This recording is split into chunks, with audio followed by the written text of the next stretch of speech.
চিংড়ি মাছের মালাইকারি হচ্ছে বাঙালিদের একটা প্রিয় খাবার। হাতের কাছে চিংড়ি মাছ আর নারকেল থাকলে না সত্যি বাঙালিরা এই মালাইকারি ছাড়া কিছু ভাবতেই পারে না। আর খেতে গরম ভাতের সঙ্গে জাস্ট অসাধারণ হয়েছে, এটা সবাই জানে তবুও দিচ্ছি।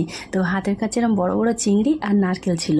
তো চিংড়ি মাছটাকে ধুয়ে পরিষ্কার করে কেটে নিলাম আর নারকেলটাকে কুড়িয়ে গরম জলে ভিজিয়ে রাখলাম। গরম জলে দিয়ে রাখলে বেশ ভালো দুধ বেরোয়।